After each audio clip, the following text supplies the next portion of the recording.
Heading up north, we got the Vikings, Lions, Packers, and Bears. So the aforementioned Kirk Cousins, you know, the sexy pick all off season has been all right. It's the Lions' year. It's the Lions' year.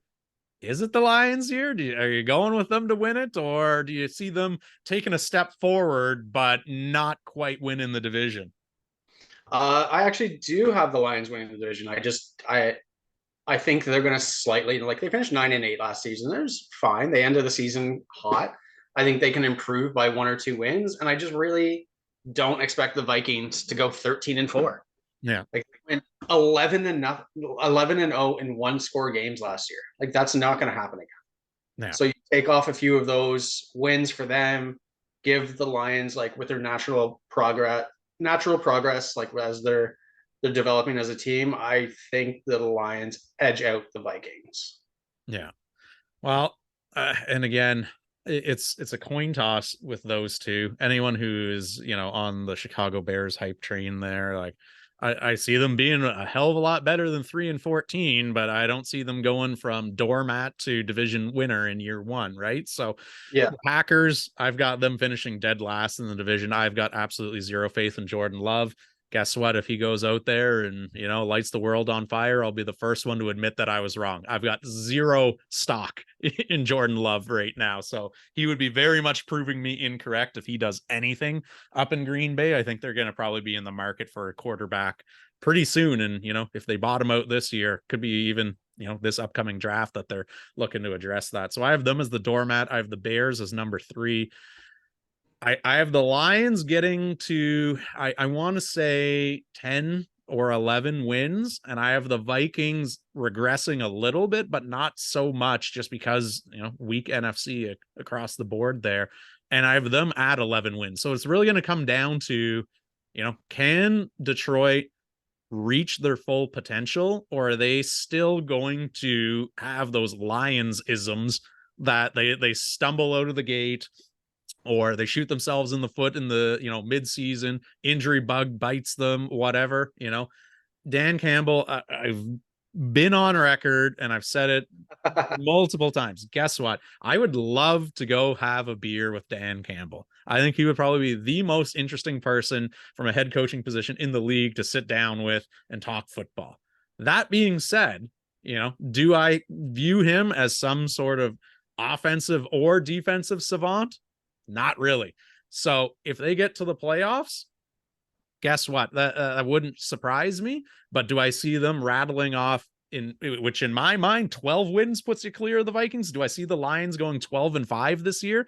I can't quite get there. So I'm going to go Vikings and then Lions right behind them, probably coming right down to the final weeks of the season. But the Vikings ultimately edging them out because, they did lose some key pieces to that offense and defense, and they've definitely got some holes there. But I really am intrigued by Jordan Addison lining up across the field opposite of Justin Jefferson there. I think we saw, guess what? A homegrown talent, Adam Thielen, fan favorite, but he was a corpse out there last year. Like I had him on fantasy, and aside from the odd touchdown, like he was almost undeployable. Like if he did not get a touchdown, he was going for like 30 yards. And I think you can comfortably pencil Addison in for 50 plus yards a game.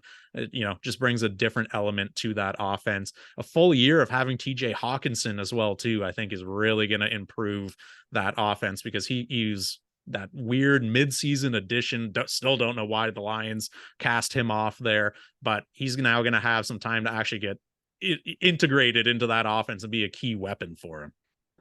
Yeah. I mean, I completely agree with everything you said about the Vikings offense. I think Addison is going to be a huge step up. I think Thielen in Carolina was the worst contract given out this year. I do like Hawkinson. I think he's going to be good, but like I said, I just can't get behind the Vikings winning 11 one-score games. I just can't see it. Also, they have the Bears win loss at 7.5. I find that ridiculously high. Yeah. I Oh, it's been bet up because it's a huge media market, right? So all these Bear fans are trying to go out there and, they're literally manipulating the line is essentially what it is. Vegas does not truly believe that the Bears are potentially going to win 8 games this season. It's the fact that they're now hedging their bets, to cover their losses. But it I don't understand the hype behind the Bears whatsoever. I like I said, better than 3-14, not going to be vying for a division title. Because if you're telling me that they're potentially, crux point there is 8 wins, right? I don't see them being 5 wins better this year. Can they get to 6? Sure. Right. But are they going to be a 9-8 or, team? I don't see any real roadmap for that, even as weak as their division and the NFC as a whole really is. Yeah, I like what Chicago is doing. I like their approach this year. I like how they got DJ Moore and then flipped some picks and drafted what's his name, Darnell Wright, the offensive lineman. They have Carolina's first round pick next year. They're doing a lot of things right, but their roster is so flawed that there's no way they're going to get to 8 wins this year. Yeah. And I probably believe in Jordan Love slightly more than you seem to. I didn't realize that you think he's the worst quarterback of all time. But like, who do they have on their roster? Like they drafted a second round rookie, Jalen Reed. He's not been talked about once in training camp. So they have Christian Watson and a very inconsistent Romeo Doubs at wide receiver. So that's a pretty awful wide receiver room. 2 rookie tight ends that they drafted high. Like we all know how rookie tight ends do. They are very thin at cornerback. They're just a really, really flawed team. I do like Matt LaFleur as a coach. This might be the first time he can actually run his offense without Aaron Rodgers telling him what to do. So it'll be interesting to see what he can do with Love and that offense. But yeah, I have them finishing last in the division as well. Yeah. Yeah.